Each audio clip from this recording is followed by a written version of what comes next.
누가복음 7장 30절에서 35절까지 보겠습니다. 그리고 30절 그리고 그 바리새인들과 율법사들은 그 하나님의 그 뜻을 그들 스스로 무효로 하고 있다. 그 자신의 그 세례를 받지 않으므로. 그러나 세례 요한의 세례를 인정하지 않은 사람들이 있습니다. 이들은 바리새인들과 서기관들입니다. 이들이 세례를 받지 않으므로 하나님의 구속사를 무효로 하고 있습니다. 구속사를 자신들에게라고 이야기했습니다. 자신. 하나님의 일을 거부하고 있습니다. 그 자신들은 하나님의 은혜를 거부하고 있습니다. 어떻게 거부하냐면 하나님을 반역한 자신들의 죄를 인정하지 않는 것입니다. 세례를 받지 않으므로. 13절 그럼 내가 저 사람들을 무엇에 비유할까? 그리고 이 세대가 무엇과 닮아 있을까? 그러므로 예수님은 서기관과 바리새인들을 이 시대에 닮아 있는 사람과 비유로 설명하고 있습니다. 다음 내용이 비유로 설명한 내용입니다. 32절 저들은 저 장터에 앉아 있는 아이들과 닮아 있다. 그러므로 저들은 서로를 향하여 말하고 있다. 우리가 너희를 향하여 피리를 불었다. 그러나 너희는 춤추지 않았다. 우리가 통곡하였다. 그러나 너희는 울지 않았다. 여기서 저들은 예수님이 볼 때 저들인 아이들이고요. 그 다음에 여기서 그러므로 저들은 그 피리를 불고 그 다음에 통곡을 한 사람들입니다. 그리고 여기서 너희는 이 아이들과 같은 뭐예요? 이 바리새인과 서기관들이죠. 장터의 어린 아이들이 이와 같다는 것입니다. 장터에 있는 아이들은 장터의 악극에서 아무런 반응을 하지 않고 자신들의 놀이에 빠져 있습니다. 그러므로 이 피리의 리듬에 반응하지 않습니다. 그리고 슬퍼 통곡하는 사람이 있어도 그 통곡을 따라 아이들은 구경만 할 뿐 아무런 반응이 없습니다. 바리새인과 서기관들도 이와 같은 아이들을 닮아 있다고 말합니다. 음악과 통곡에 반응이 없는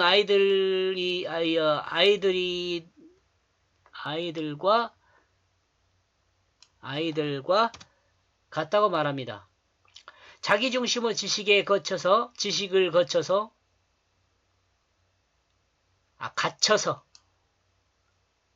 자기중심의 지식에 갇혀서 사실을 볼 수 없는 이성이 되었다는 것입니다. 내 지식으로 본 사실이 실제가 아닐 수 있습니다. 내 지식으로 들은 내용이 실제가 아닐 수 있습니다. 서기관과 바리새인들은 이 사실을 알지 못하고 있는 것입니다. 우린 여기서 한번 생각해 봐야 할 거예요. 서기관과 바리새인만 그런가요?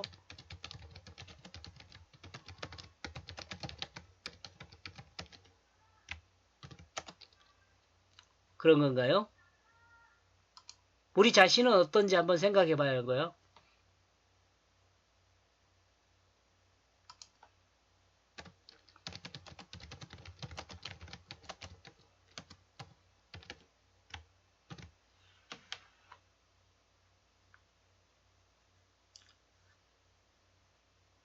그런가요? 같네요.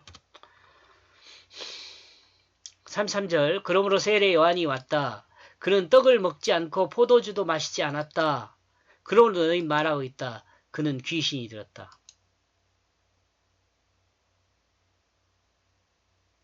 지금 앞에서 말하는 걸 이해가 하시겠죠?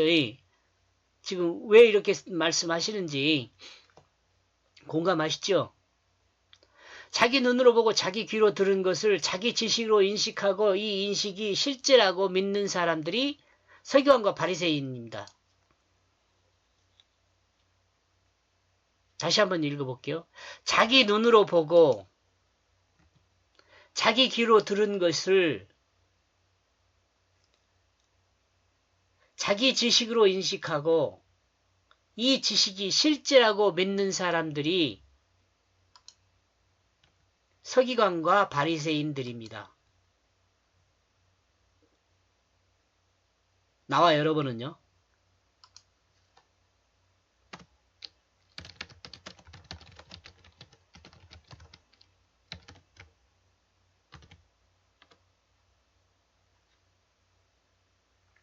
그리고 이와 같은 인식을 자신들의 지혜로 여기는 사람들은 세례 요한에 대해 떡을 먹지 않고 포도주를 마시지 않는 금욕주의로 귀신이 들렸다고 이해했습니다.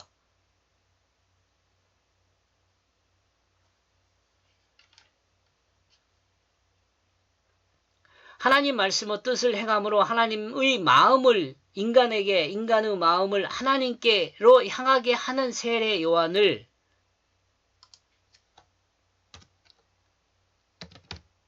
하나님의 역사를 세례 요한을 통한 하나님의 역사를 귀신의 역사라고 판단한 것입니다.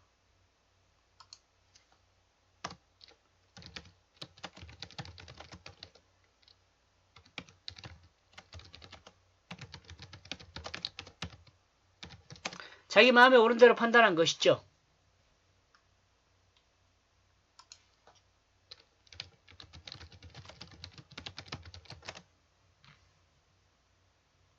(3, 4절) 그 사람의 그 아들이 왔다. 먹고 마시고 있다. 그러므로 너희는 말하고 있다. 봐라, 대식가와 애주가다. 세리와 죄인들의 친구다. 똑같은 것 다시 한번 반복해서 지금 비유로 설명하고 있습니다. 다른 비유를 통해서.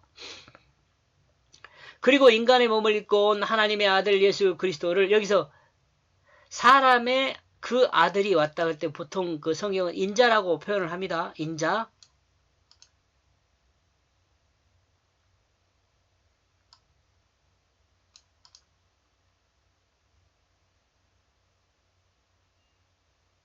여기서 하나 설명을 써드리겠습니다.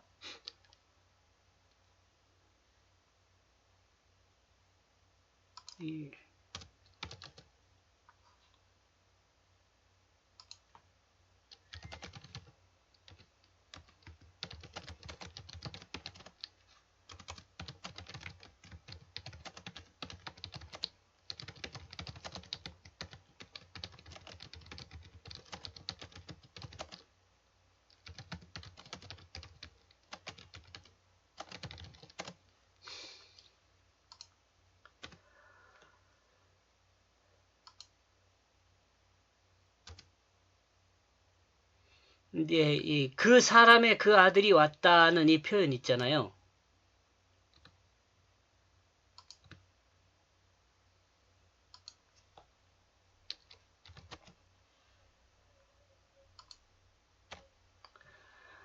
이 표현은 인간의 언어로 된 인간의 이야기를 같이 생각해야 합니다.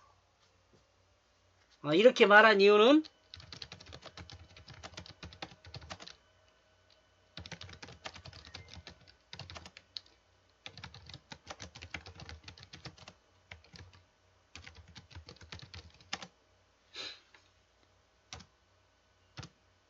하나님 말씀이 예수 그리스도가 하나님 말씀이기 때문에 그렇습니다. 묵상하면 이해할 수 있습니다. 이렇게 말했을 때 이 바리새인과 서기관들은 뭐라고 하냐면 그리고 인간의 몸을 입고 인간 온 예수 그리스도를 향하여 먹고 마시는 것을 보고 많이 먹고 술을 즐기는 자들이며 세리와 같은 죄인들의 친구라고 판단합니다.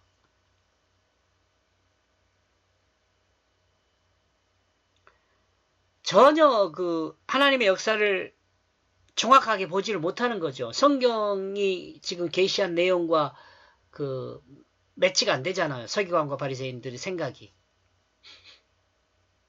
35절 그러나 그는 의롭다고 인정되었다. 그 자신의 그 모든 지혜로운 자들로부터. 그러나 주님은 그 자신의 모든 지혜로운 자들로부터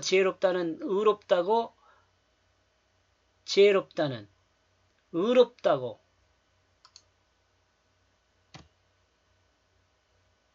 인정을 받았다. 세상이 지혜롭다고 인정하는 바리새인과 서기관들은 예수를 인정하지 않지만 하나님이 지혜롭다고 인정하는 하나님의 자녀들은 주님을 의롭다고 인정하고 있습니다. 이게 하나님의 자녀들이 된 사람들은 이 예수 그리스도를 인정하지만 이 바리새인과 서기관들은 예수 그리스도를 인정하지 않는다는 거죠. 뭘 통해 지금 이야기하냐면 30절에서 말한 것과 같이 요한의 세례를 받지 않는다는 것도 있지만 또한 생각하면 예수 그리스도를 통한 세례도 받지 않는다는 거죠. 성령 세례요.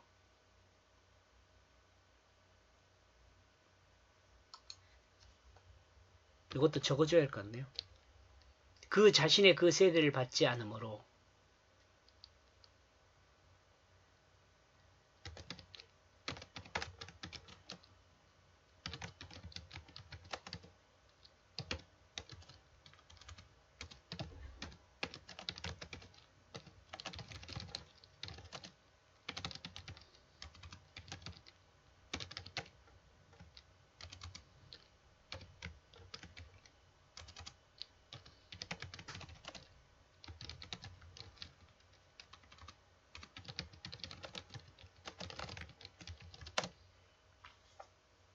그 자신의 세례니까 여기서 그 자신은 꼭 세례 요한만을 이야기하는 것이 아니라 예수 그리스도를 이야기할 수도 있잖아요.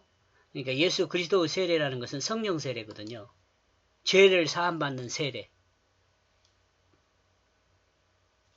죄를 고백하는 세례가 물세례라면 죄를 사함받는 세례는 성령 세례라고 이야기합니다.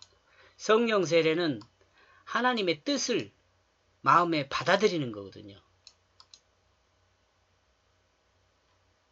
이렇게 해서 35절까지 내용은요.